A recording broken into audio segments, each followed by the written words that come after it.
Xie Wanjun menaikkan tangannya, dan Zhao Jiai dan lainnya segera berlari mendekat ke arah Hao Ren karena mereka berpikir Xie Wanjun akan memukul Hao Ren.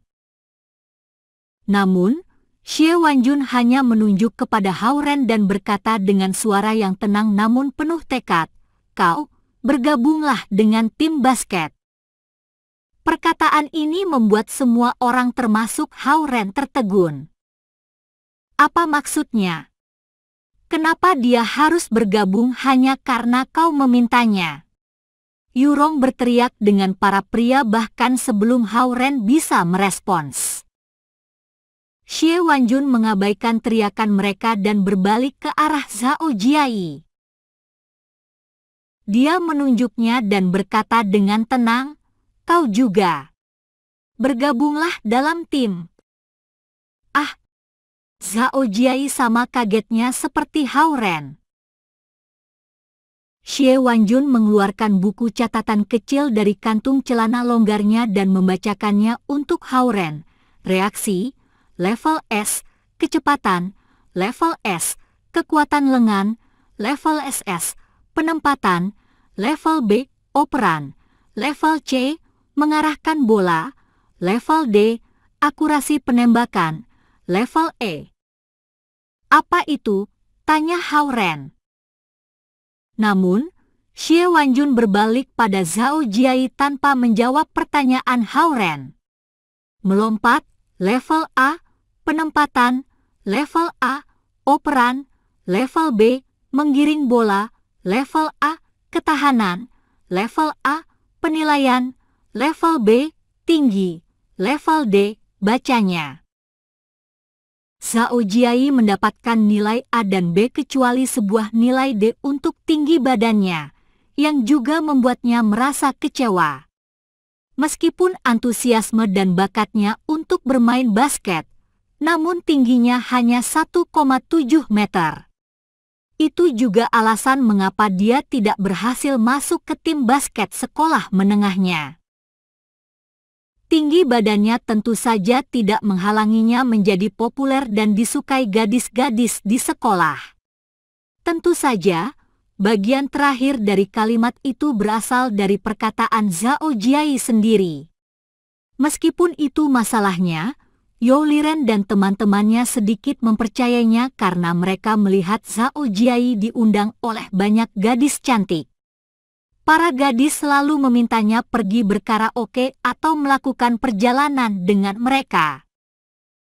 Saat Zhao Jiai dengan resmi diundang untuk bergabung dalam tim basket Universitas Lautan Timur oleh sang kapten, dia sangat bergairah. Itu selalu menjadi impiannya untuk bergabung dengan tim basket. Pada saat Xie Wanjun melihat acara penerimaan klub panjat tebing di luar stadion, dia memutuskan untuk menyediakan waktu untuk memeriksa dan melihat apakah ada mahasiswa baru yang fisiknya luar biasa. Dia berharap merekrut beberapa pemain baru untuk memperkuat timnya. Pada saat dimelihat, si pendek, Zhao Jiai dengan lancar memanjat lebih dari 10 meter tanpa pengalaman sebelumnya. Dia menyadari betapa berbakatnya sang sophomore. Paling tidak dia tahu Zhao Jiai berenergik dan memiliki kegigihan. Namun, sebelum dia dapat mengatakan sesuatu pada Zhao Jiai, adegan pertengkaran antara Hao Ren dan Huang Sujie terjadi. Dia mendengar Hao Ren dan teman-temannya bermain basket di luar saat dia berlatih di stadion, sehingga dia mendekat untuk melihat. Pada saat Xie Wanjun melihat gerakan menembak Zhao Jiai yang mulus dan keahlian bola basket yang sangat baik, dia tahu dia telah menemukan sebuah baru giok yang belum dipoles. Karena itu, dia bergegas ke sana untuk mengundang mereka meskipun ada penolakan dari yang lain. Apa yang A, B, C, D? Apa ini pertanyaan pilihan ganda? Su Yandong dari asrama Yurong berteriak pada Xie Wanjun, tidak mengetahui betapa bagusnya kapten ini dalam hal bola basket. A, B, C, D, E adalah level dalam sistem penilaianku, dan S lebih baik daripada A. Dia menunjuk pada Zhao Jiai dan berkata, kualitas fisikmu luar biasa, dan dasar bola basketmu cukup mengesankan. Kau cukup menjanjikan sebagai seorang sophomore. Kemudian, dia mengacungkan jarinya pada Hao Ren dan berkata, dasarmu luar biasa buruk, tetapi kualitas fisikmu bukan luar biasa.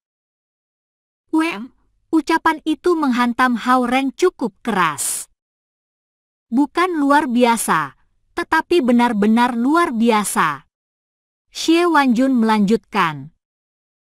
Hao Ren yang menunduk langsung mengangkat kepalanya. Aku kekurangan beberapa pemain untuk pertandingan minggu depan, jadi kalian perlu bertindak sebagai pilihan terakhir. Xie Wanjun dengan tenang melanjutkan seolah-olah pendapat yang lain sama sekali tidak penting baginya. Hao Ren memikirkan hal ini beberapa detik. Setelah dia memastikan Xie Wanjun tidak berada di sini untuk bertengkar dengan mereka, dia berkata, tidak ada masalah jika kau menginginkan Zhao Jiai dalam timmu, tetapi aku sama sekali tidak tahu bagaimana caranya bermain. Kau tidak punya pilihan. Satu hal yang kepala sekolah janjikan padaku pada saat aku memecat anggota timku adalah aku bisa memilih siapapun untuk pertandingan minggu depan, Xie Wanjun berkata pada Hao Ren dengan suaranya yang tenang. Hao Ren menggelengkan kepalanya. Meski demikian, Xie Wanjun menaikkan tangannya dan memotong Hao Ren. Seorang pria harus bertanggung jawab atas tindakannya. Aku tidak menganggapmu bertanggung jawab karena telah melukai anggota timku. Ditambah lagi, akulah yang mendesak sekolah untuk memecat para pembuat masalah itu, katanya. Dia meminta mereka untuk dipecat, tidak hanya Hao Ren, bahkan Yurong, Zhao Jiai dan pria lainnya semua terkejut. Kau dapat memeriksanya dengan wakil kepala sekolah, Lu Qing, jika kau tidak mempercayai perkataanku. Xie Wanjun berkata sebelum menutup mulutnya. Hao Ren tiba-tiba ingat saat dia pergi untuk menemui Lu Qing di gedung administrasi. Xie Wanjun juga ada di sana. Sekarang, dia menyadari Xie Wanjun terlihat marah waktu itu karena anggota timnya menyebabkan banyak masalah. Kapten ini tidak marah terhadapnya. Xie Wanjun tidak mendesak keputusan Hao Ren karena dia melihat Hao Ren sedang berpikir keras. Dia berbalik pada Zhao Jiai dan bertanya dengan serius, apa kau bersedia bergabung dengan tim basket? Baik. Zhao Jiai segera setuju. Xie Wanjun bertanya lagi karena dia tidak mendapatkan jawaban yang dia cari, apa kau bersedia atau tidak bersedia? Aku bersedia bergabung dengan tim ini. Zhao Jiai memberi sebuah jawaban yang pasti. Para pria melihat Zhao Jiai dengan terkejut karena mereka tidak menyangka dia akan bergabung dengan tim musuh begitu cepat. Dia baru saja dalam sebuah perkelahian yang hebat dengan anggota tim basket beberapa waktu yang lalu, namun sekarang dia sudah menjadi bagian tim itu. Namun, pemikiran Zhao Jiai berbeda. Bola basket bukan saja hobinya tetapi juga impiannya. Dia melihat undangan dari kapten tim basket sebagai pengakuan kemampuannya. Kesempatan hanya mengetuk satu kali saja, sehingga dia harus melakukan yang terbaik. Setelah mendapatkan jawaban yang pasti dari Zhao Jiai, Xie Wanjun berbalik kepada Hao Ren kembali dan bertanya, bagaimana dengan dirimu? Apa kau ingin menjadi bagian dari pertandingan minggu depan? Hao Ren mendengarnya dengan jelas kali ini, daripada memintanya bergabung dalam tim, Xie Wanjun bertanya apakah dia ingin bermain dalam pertandingan minggu depan. Dengan kekuatanmu dan reaksi cepatmu, Kau bisa menjadi pengganti yang tepat untuk menggantikan posisi Bai Sixiong. Kau bisa menjadi power forward satu sementara dari tim. Kau bisa rebo unding 2, bertahan, dan menahan. Kami tidak akan berharap padamu untuk menembak dan mendapat nilai. Mudahnya, kau akan menjadi pekerja keras di area yang terbatas. Xie Wanjun menjelaskan semuanya pada Hao Ren, tanpa ampun. Hao Ren mengerti dan merasa lega setelah mendengar hal ini. Kedengarannya Xie Wanjun ini telah memperhatikanku selama beberapa saat sekarang, pikirnya.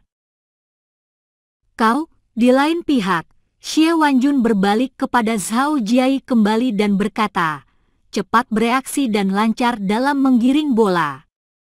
Kau dapat melindungi bola dengan baik sambil menggiring bola karena pusat gravitasimu lebih rendah. Ditambah pemahaman tempat dan waktu yang baik, kau dapat mengoper bola dengan menggunakan celah-celah dalam pertahanan tim lainnya. Kau hebat sebagai seorang point guard 1. Kemampuan menembakmu yang akurat akan lebih menguntungkanmu dalam posisi ini. Xie Wanjun terus berbicara mengenai seberapa bagusnya Zhao Jiai.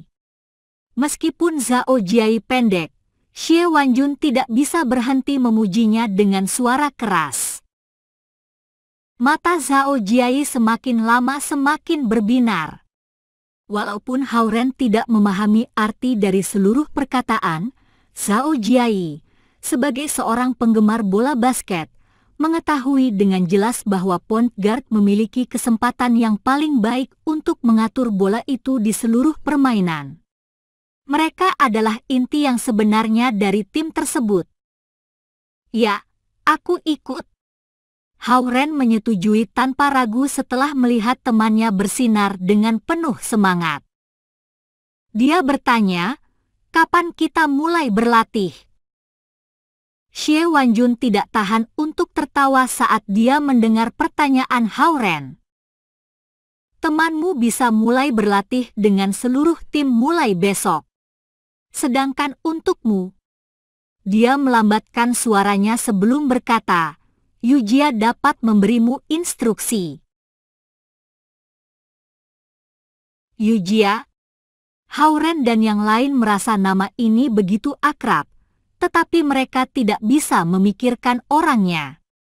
Xie Yujia, ketua kelas kalian, Xie Wanjun berkata.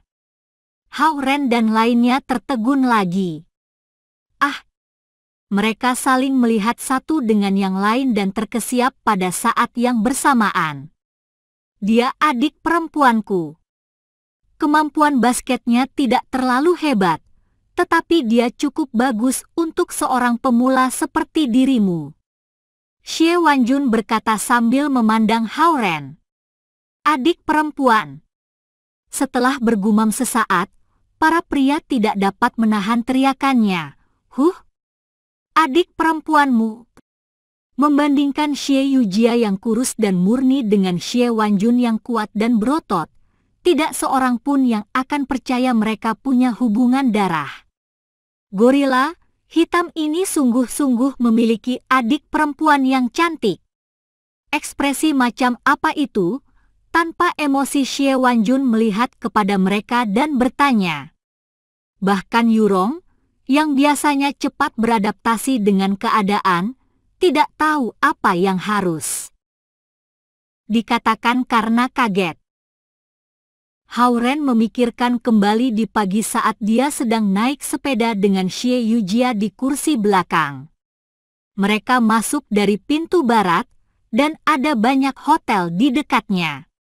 Mereka berpapasan dengan Xie Wanjun, yang sedang memimpin seluruh tim basket untuk lari pagi mereka. Pada saat itu, Xie Yujia yang duduk di belakang dan berpegangan pada pinggang bawahnya. Itu saja. Kau akan datang ke pintu masuk utama sekolah dan berkumpul bersama kami jam 9 besok pagi. Kita akan mulai dengan lari pagi, dan kemudian kau akan bergabung dengan latihan rutin. Xie Wanjun berkata pada Zhao Jiai.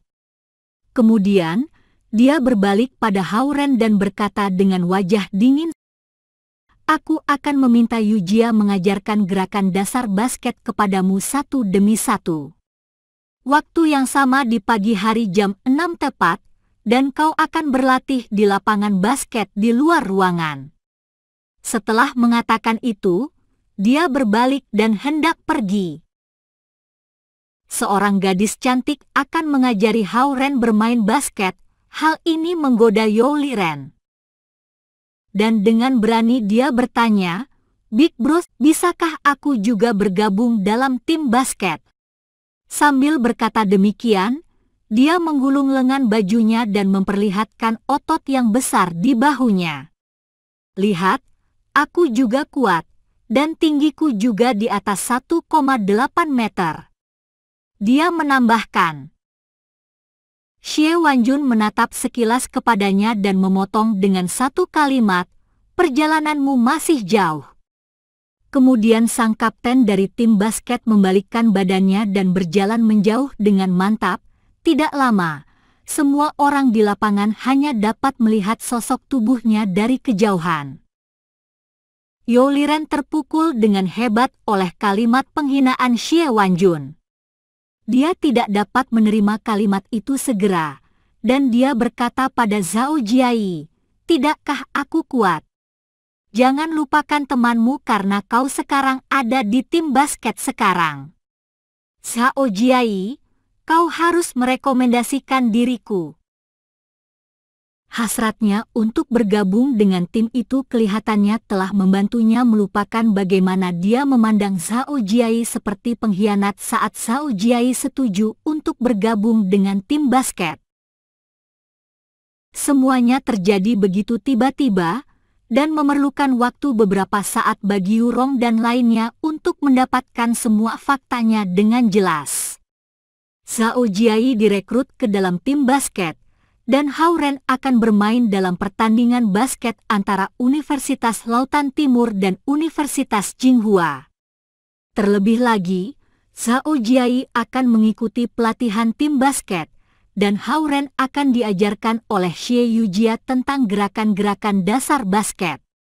Berita yang paling mengejutkan bagi mereka adalah si cantik Xie Yujia sebenarnya adik dari Xie Wanjun. Tidak saja Yurong dan lainnya merasa linglung, tetapi Zhao Jiai sendiri juga bingung. Dia tidak mengira perkelahiannya dengan anggota tim basket akan memberikan keberuntungan baginya. Dia mendapatkan perhatian Xie Wanjun dan direkrut ke tim basket untuk mengisi tempat yang kosong.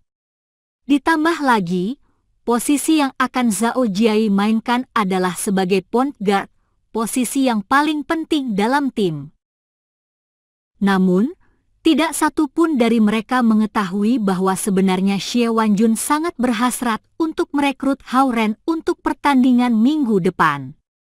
Hanya level stamina dan kekuatan Hao Ren yang dapat membantu mereka dalam pertarungan yang berat ini saat pemain utamanya hilang.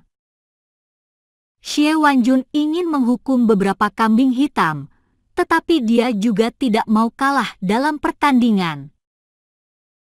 Meskipun Zhao Jiai punya potensi, memerlukan waktu untuk melatihnya.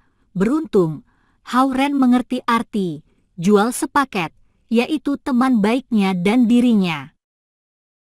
Akibatnya, Xie Wanjun hanya memuji Zhao Jiai di permukaan, tetapi sebenarnya dia menganggap Hao Ren sangat hebat.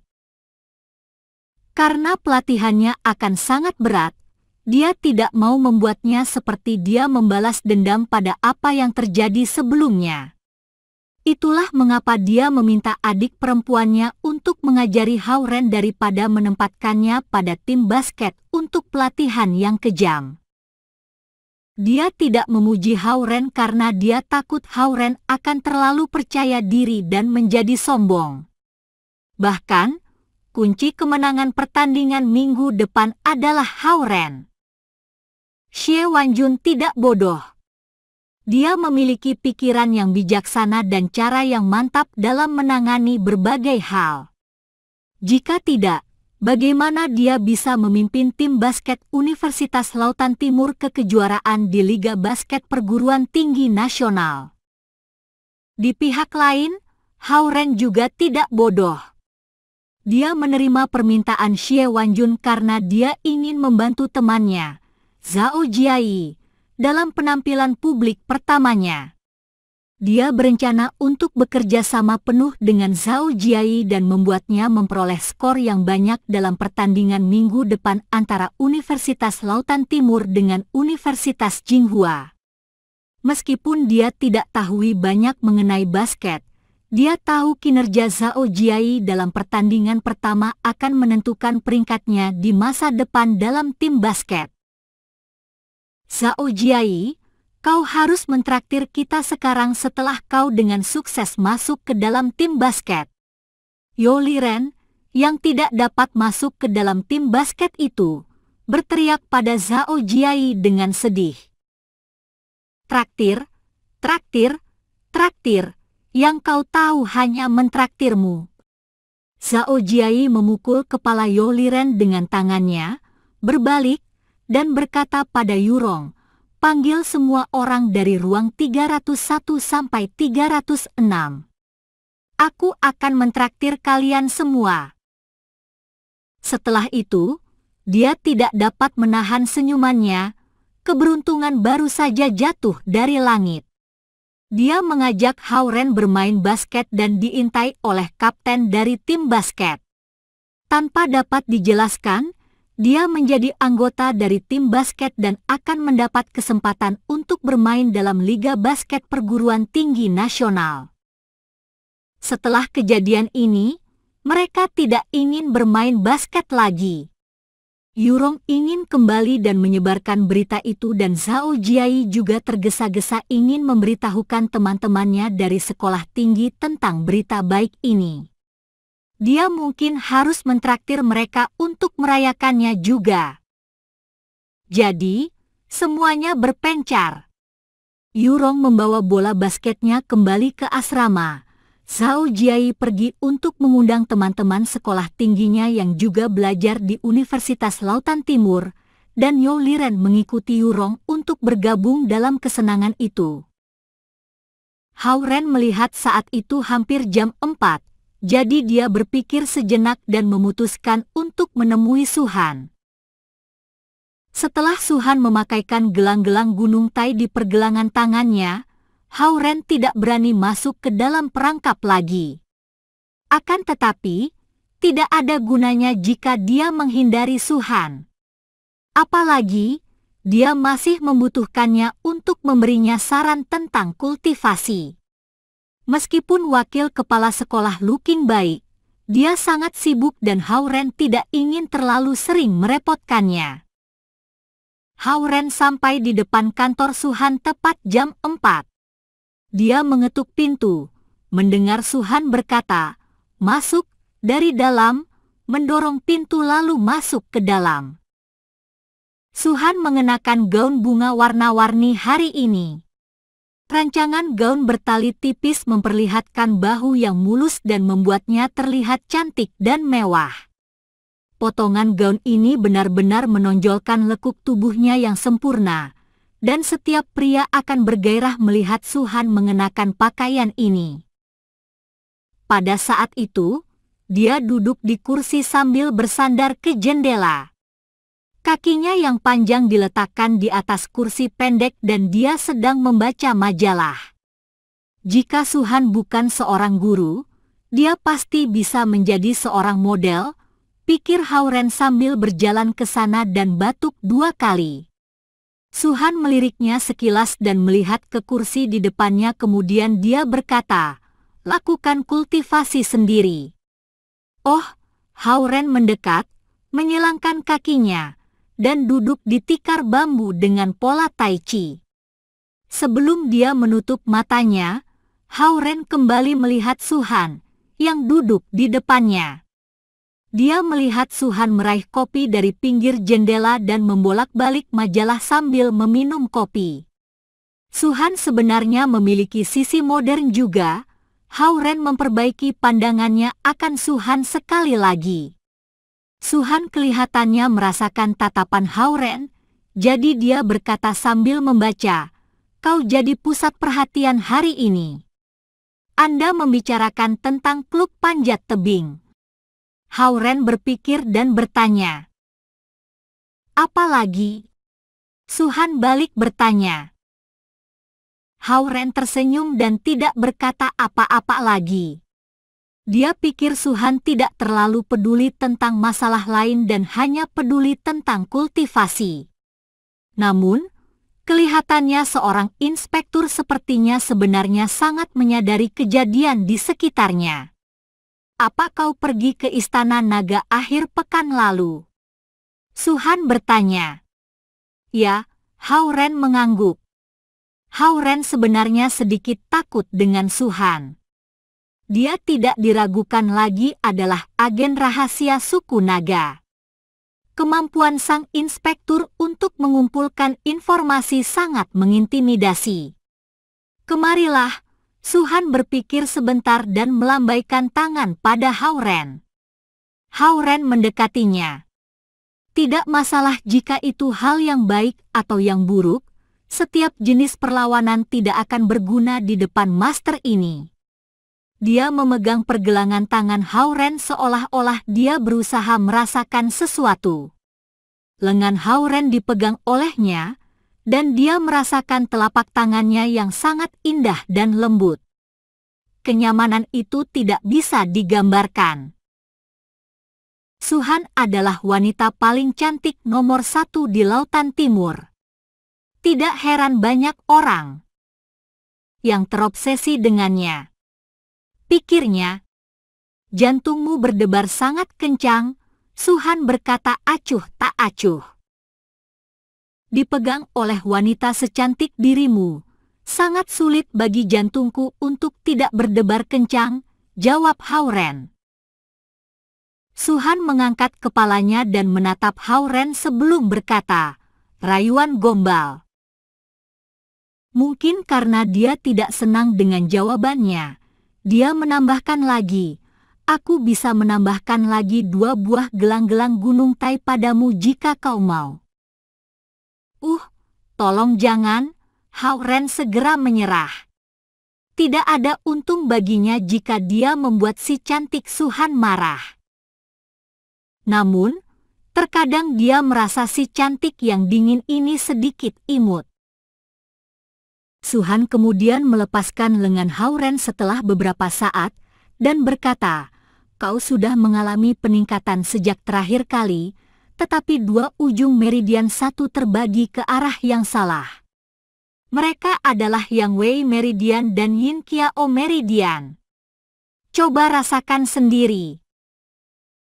Hao-Ren mengikuti petunjuknya, mengolah esensi alam dalam tubuhnya dengan menggunakan gulungan konsentrasi jiwa dan merasakan sedikit sumbatan di kedua titik ini.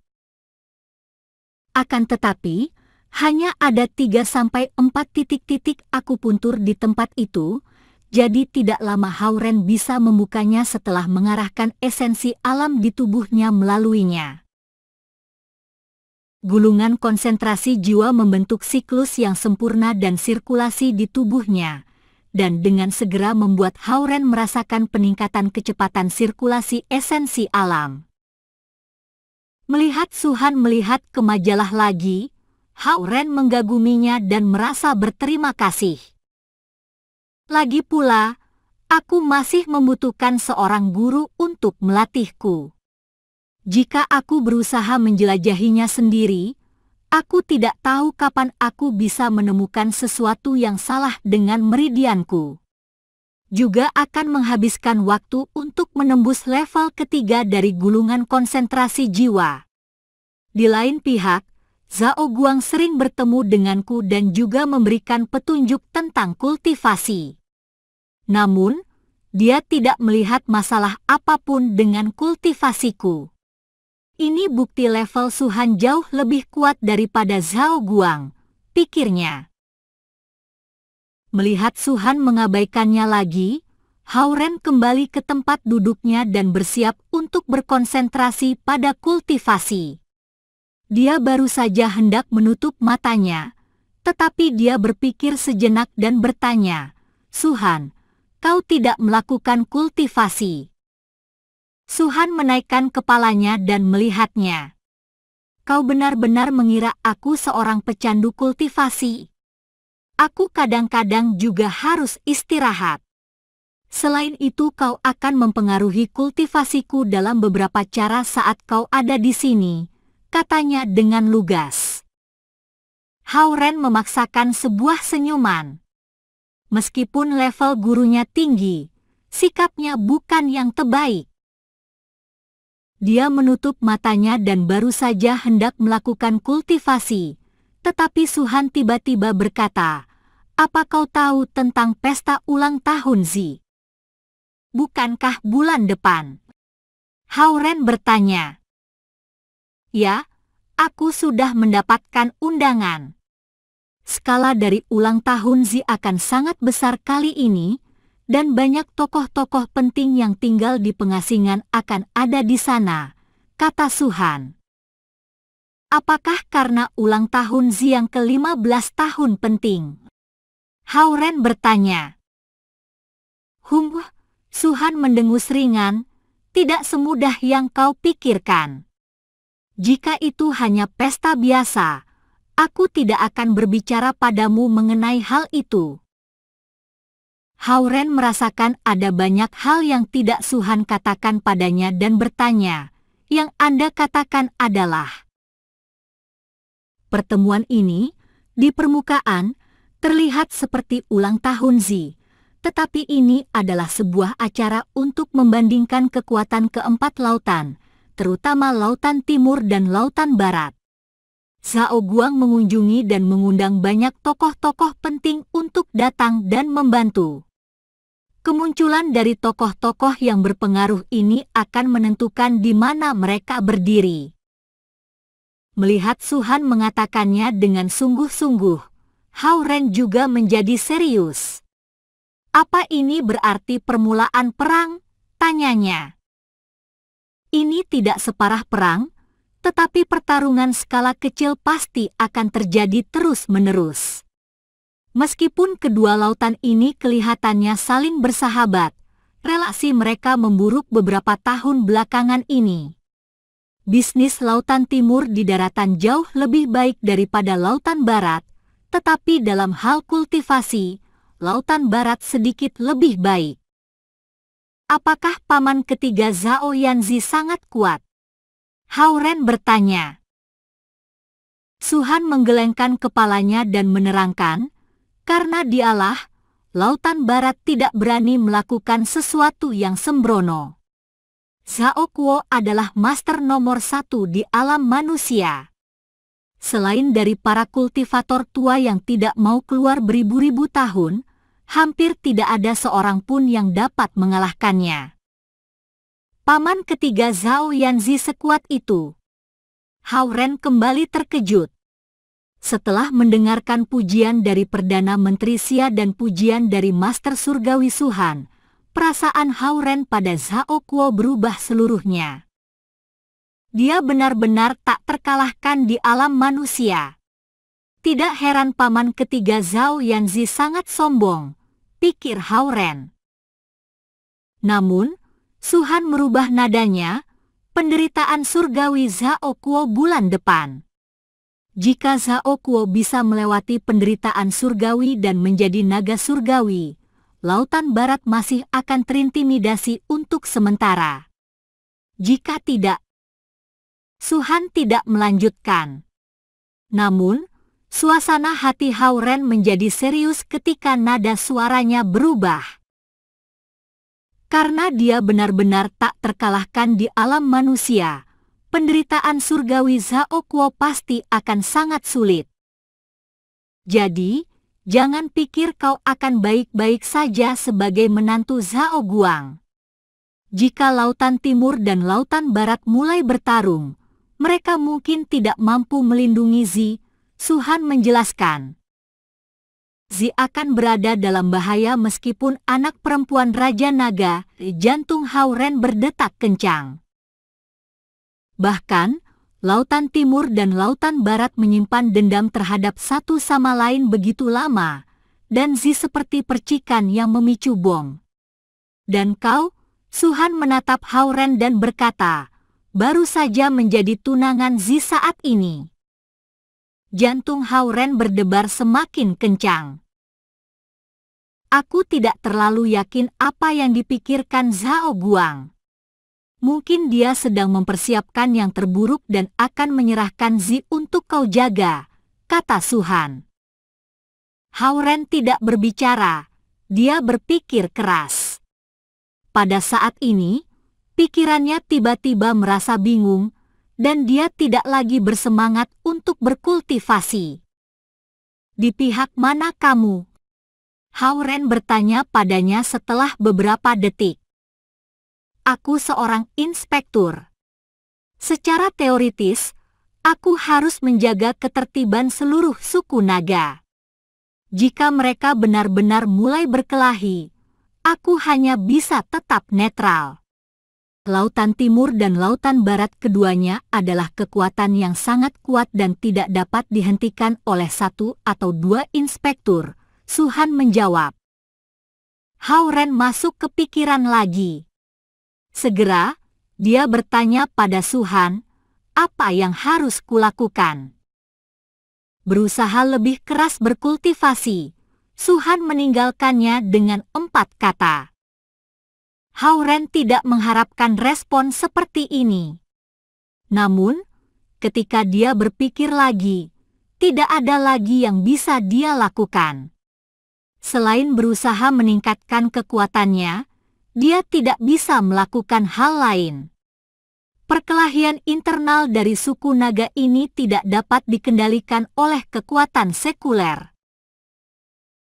Dalam pesta ulang tahun Zi bulan depan, banyak tokoh penting, begitu juga inspektur lainnya, akan muncul dalam berbagai bentuk. Esensi yang tidak murni akan terdeteksi oleh mereka. Namun, sebagai tunangan Zi, kau harus ada di sana. Dengan kata lain, Suhan menarik kata-katanya, jika kau belum naik level ke tingkatkan untuk membuktikan bahwa kau adalah anggota suku naga, kamu akan berada dalam situasi berbahaya. Situasi berbahaya. Suhan mengatakan kedua kata itu kata demi kata. Dari cara bicara dan perilaku Zhao Kuo, mudah untuk mengatakan sikap para master ini terhadap manusia normal. Sepertinya aku tidak memiliki pilihan lain, pikir Hao-Ren. Dahinya dipenuhi keringat ketika dia menutup matanya dan berkonsentrasi pada kultivasi. Teknik kultivasi yang paling mendasar, gulungan konsentrasi jiwa. Suhan, yang duduk di depannya, menghela nafas dalam-dalam. Dia melihat ke arah tangannya yang indah dan berpikir, jika orang ini tidak dapat mencapaikan level pada waktunya, haruskah aku membantu?